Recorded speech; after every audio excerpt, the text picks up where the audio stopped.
Now, a lot of people own pets in Central Florida. 60% of the population, believe it or not, has some kind of pet in their house. Who is the person who is most likely to take advantage of what I do? You know, I can talk to everybody, but is it everybody that I'm going to be able to motivate, or is there a prospect that is most likely that I will motivate?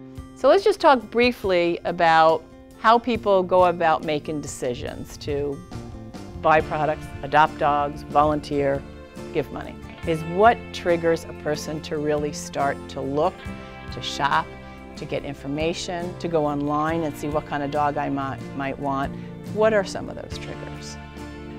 Former CEO of Rolex, make very big, expensive, fancy watches.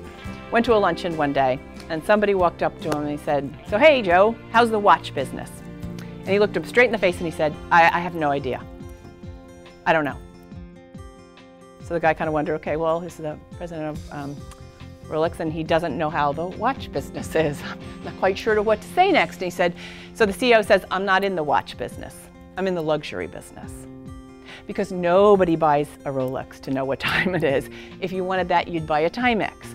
Know what business you're in. And to the person who wants to come and adopt, you're not in the business of, you know, dogs. You're in the business of meeting their needs. That's what they're thinking about.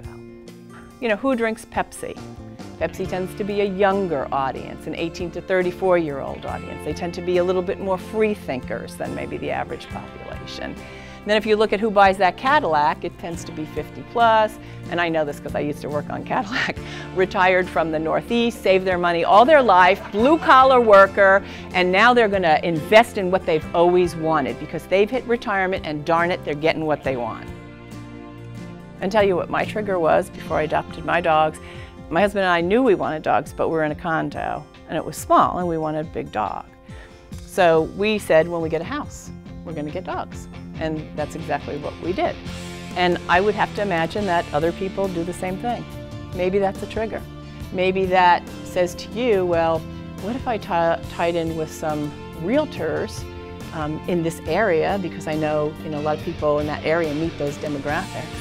And they have a welcome packet, or maybe they do a little article in their newsletter about the rescue. And so you can look for ways you can meet people during those triggers.